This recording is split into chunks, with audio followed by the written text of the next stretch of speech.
Welcome to Bears News Fan Report, your home for the most reliable updates, the sharpest analysis, and the insider information you need on our Chicago Bears. Today, I'm bringing you something that's been dominating conversations across the entire organization over the past 72 hours. We're talking about a situation that had Bears Nation buzzing with anticipation, a potential game-changing acquisition that could have reshaped our defensive identity for the remainder of this season. But here's the thing. What actually went down at the trade deadline isn't quite what everyone expected. And the implications of the moves we did make versus the moves we didn't make tell us everything we need to know about where this franchise is headed and what the strategy looks like moving forward. Stay with me through this entire breakdown because I'm going to walk you through exactly what happened, why it matters, and what it means for our playoff push. Let me set the stage for you. Week 9 against the Cincinnati Bengals. We're out there competing, and then disaster strikes.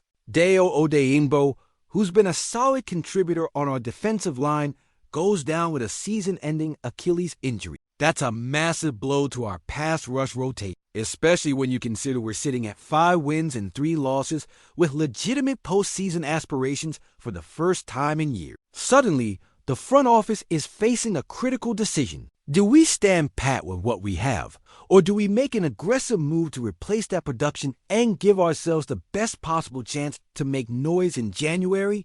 Almost immediately after Odeyingbo went down, one name started circulating in every Bears conversation, every analyst's prediction, every fan's wish list. Trey Hendrickson from the Cincinnati Bengals. Now, if you're not familiar with Hendrickson's resume, let me educate you real quick. This guy is an absolute monster off the edge. We're talking about a proven double-digit sack artist who's been terrorizing quarterbacks for years. He's got the technique, the motor, the production, everything you want from an elite pass rusher. When you're a team like the Bears trying to make a statement and push for the playoffs, adding someone of Hendrickson's caliber would have been exactly the kind of splash move that sends a message to the entire league that Chicago is serious about competing right now.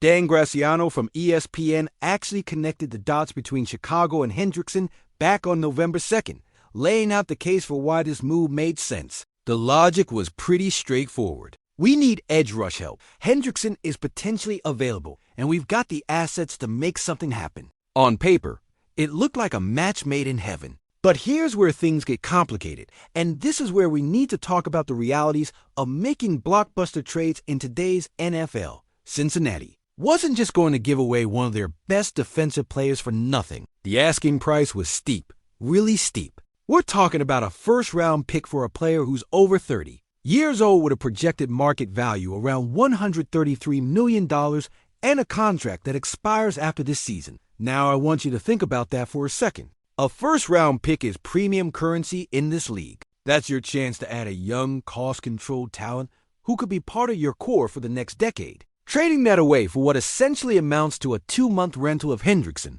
no matter how good he is, represents a massive gamble. You're betting everything on making a deep playoff run this year. And if it doesn't work out, you've sacrificed long-term building blocks for short-term gains. That's the kind of decision that can haunt a general manager for years if it goes wrong.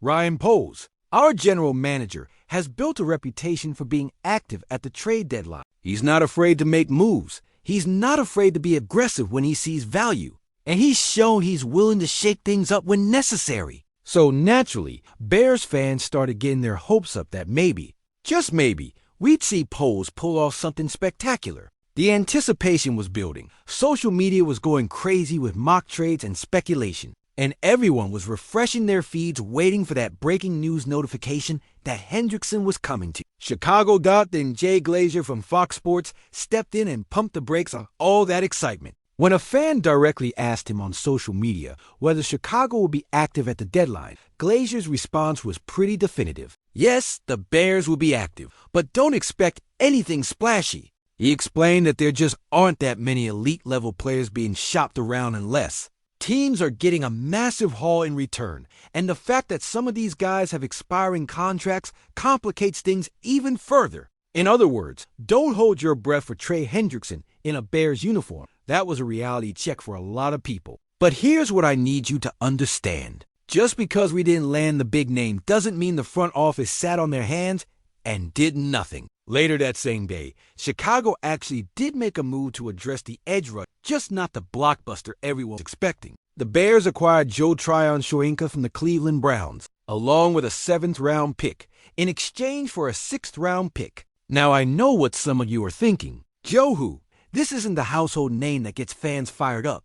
This isn't the splashy headline that dominates sports talk for the next week. But let me tell you why this move is smarter than it might appear at first glance. Tryon-Shoyinka was a 1st-round pick by the Tampa Bay Buccaneers back in 2021, so we're talking about a guy who has legitimate pedigree and talent. Things didn't work out in Tampa, which happens sometimes when young players end up in situations that don't maximize their skill sets. He's only 26 years old, which means he's entering his prime years as a pass rusher. During his time with the Buccaneers, he put up 15 sacks, proving he can get to the quarterback when given opportunities. This offseason, he signed a 1-year deal with Cleveland worth $4.75 million, clearly betting on himself to rebuild his value. The problem in Cleveland was playing time. Tryon-Shoyinka appeared in all 8 games this season, but only played 31 defensive snaps total.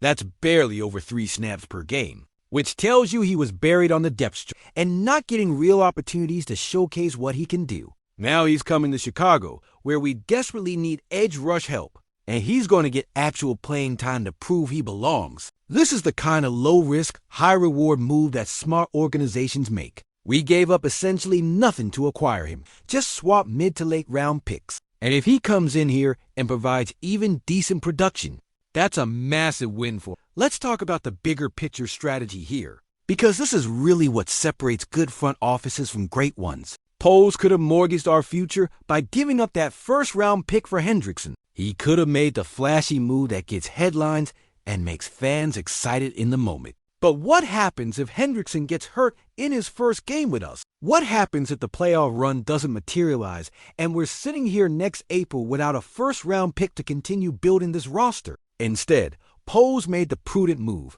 addressing an immediate need without sacrificing long-term assets. That's the kind of disciplined decision-making that builds sustained success in this league. Now, let's talk about where we actually stand as a team right now, because context matters. We're 5-3, heading into the second half of the season. That's a winning record, something Bears fans haven't been able to say consistently in recent years. We've got real legitimate playoff aspirations. Caleb Williams, our rookie quarterback, is showing steady improvement under Ben Johnson's guidance in their first season together. The connection between Williams and our young playmakers is developing week by week. Colston Loveland and Kyle Monangai both had breakout performances in Week 9, showing that this offense has multiple weapons that can hurt defenses. Johnson made it clear from day one that he has zero interest in a slow rebuild. He came here to win, and he came here to win now. That mentality has permeated throughout the entire organization. But winning now doesn't mean being reckless. It means being smart, being strategic, and putting yourself in position to compete without destroying your ability to compete in future seasons. The Tryon-Shoyinka trade embodies that philosophy perfectly. We addressed the need created by Odeyingbo's injury without hamstring ourselves moving forward. Looking ahead, we've got the New York Giants coming to town next week, and we're currently favored by 3.5 points. That's a winnable game, a game we should win if we execute properly. Every game from here on out matters as we try to secure a playoff spot in what's shaping up to be a competitive NFC. Having additional depth at edge rush, even if it's not a superstar name, gives us better options in our rotation and keeps guys fresh down the stretch. That depth could be the difference maker in December and January when games get physical and rosters get depleted. I want to be clear about something. I'm not saying Trey Hendrickson wouldn't have been amazing for this team. Of course he would have, but at what cost? The price Cincinnati was asking was simply too high for a rental player, and Poles recognized that. Sometimes the best moves are the ones you don't make, the deals you walk away from because the value isn't there. That takes discipline and conviction, especially when you're facing pressure from fans and media to make a splash. What this really comes down to is trust. Do we trust Ryan Poles and this front office to make the right decisions for this organization? Based on everything they've done to turn this franchise around, based on the culture they've built, based on the talent they've assembled, I'd say they've earned that trust. The Tryon-Shoyinka acquisition might not be sexy, but it's smart. It addresses a need, It costs us virtually nothing, and it keeps all our future assets intact to continue building this roster into a legitimate contender. So here's what I want to know from you. How do you feel about the Bears passing on Trey Hendrickson and instead making the smaller move for Tryon Shoyinka? Do you think Poles made the right call by protecting our first-round pick, or would you have preferred to see us go all in for the big name? What are your expectations for Tryon Shoyinka now that he's getting a real opportunity to play meaningful snaps? Drop your thoughts in the comments below, because I genuinely want to hear how Bears Nation is feeling about our trade deadline moves. If you want to stay locked in on every development with the Chicago Bears, every transaction, every injury update, every piece of analysis that matters, make sure you're subscribed to Bears News Fan Report and hit that notification bell so you never miss a video. Smash that like button if this breakdown gave you the insight you were looking for. And share this with your fellow Bears fans so we can build the strongest community of informed supporters in the league. I'll be here bringing you comprehensive coverage throughout this entire playoff push. So stick with me as we watch this team chase something special. Until next time, bear down and let's keep believing in what this team is building.